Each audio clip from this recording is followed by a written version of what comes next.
Hey guys, welcome back to the homestead. So today we're going to make a tallow boo boo balm, if you will, for little cuts and scrapes and little things like that.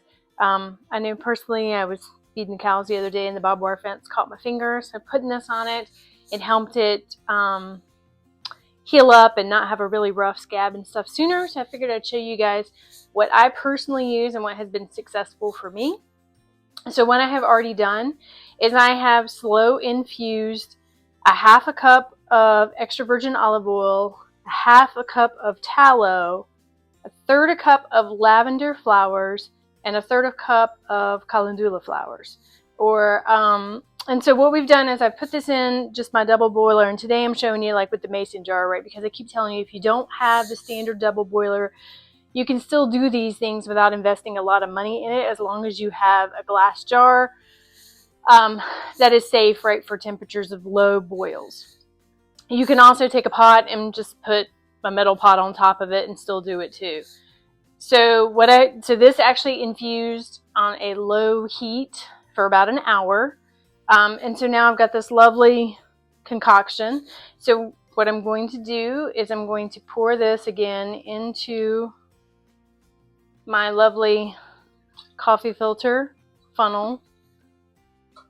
We're going to wait and let this drain out, moving it around so we can press all the oils out of it.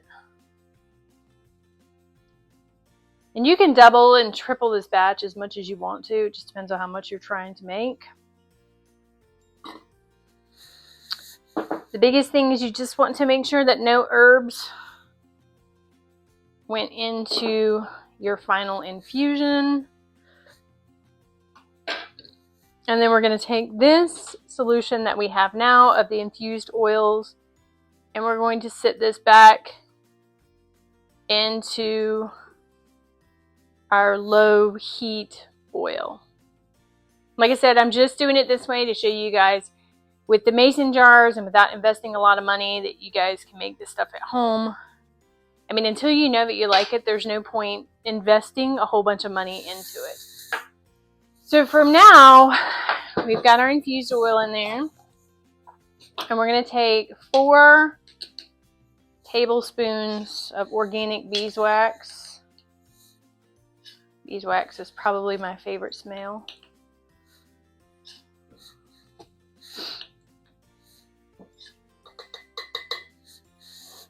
Those are in there.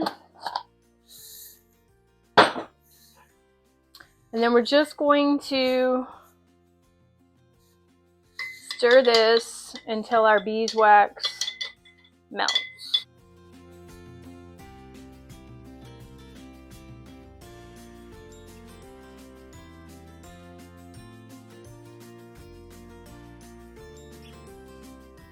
Doing this when your oils are already hot, like you just take them straight, drain them, and put them back in. It won't take as long for the beeswax to melt down.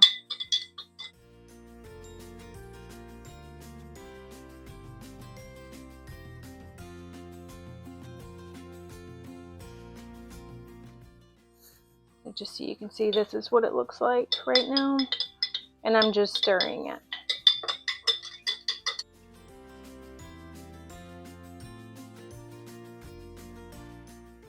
Again, this is just over a low heat. We're not trying to scorch what we've done here.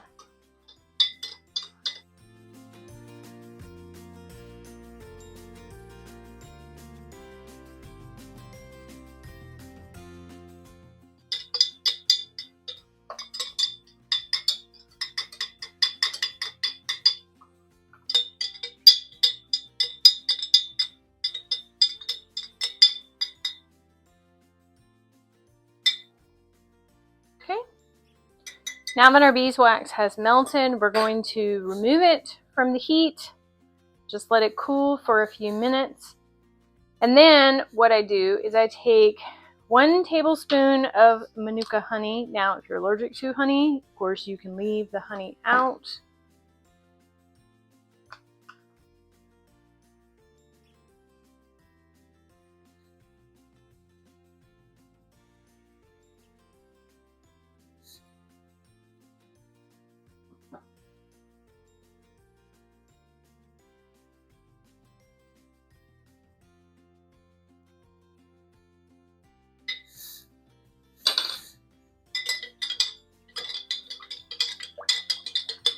Now the honey likes to separate, so the whole time you're doing this, you're going to want to kind of keep stirring it. Now at this point I take it and I put it in a smaller container. I do it in the larger containers when I'm infusing the oil, just so I have this area to hold on to. You can put in a jar this small in here and, well, you lose a lot of it. And now you're sticking your hand down in a really hot pot. So we're just going to pour this in there, because this will be the final jar that it lives in. And you're going to want, you know, a smaller jar for what you're doing, so you can reach your hand in there and grab it. Alright.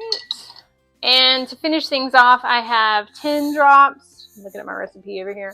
I have 10 drops of tea tree oil and 5 drops of lavender essential oil that I'm putting in. Again, for the benefits of those. And then all you're going to do is just let this cool, come back about every 5 minutes and stir it until it has cooled to a nice consistency. And you're just going to kind of whip it to give it that antibiotic cream type of look. I mean, that gel look, if you will. So you'll just kind of keep whipping it until it's there. Like I said, coming back about every 5 minutes and stir. So I'm going to do that, clean up a little bit, and then when it's finished, I'll come back and I'll show you what the finished product looks like.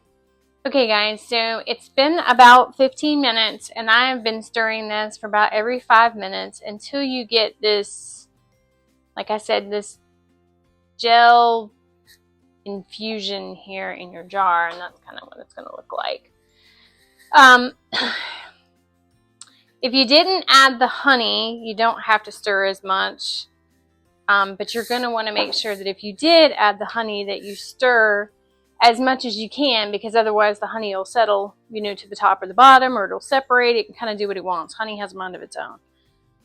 This should, once you transfer it now, this should last for 12 months. But again, like all things, keep an eye on it. I always make sure that when I'm taking it out, I use some sort of, you know, spoon, utensil, something, right? So that way I'm not sticking my fingers directly into it. If you have some of these smaller jars, you can put it into there too, if you prefer to have more of a travel size, right? If you've got littles, you don't want to be walking around with a mason jar for boo-boos. But if you do something this size, well, you can walk around with it and take it with you on the go. And if you order these jars, they come with these nice little, you know, sticks in them so you can get your stuff out. But yeah, this is what I use for our boo-boos around here. Of course, depending on the size of the boo-boo, the container can change, but it's just another way of using tallow and beneficial herbs and stuff in our everyday life, right? For minor cuts, scrapes, bumps, bruises, etc. So I hope you guys enjoyed this. Next on the menu, we're actually going to move into a pain salve. So I hope you guys come back to see that one as well. Thank you for stopping by and have a great day.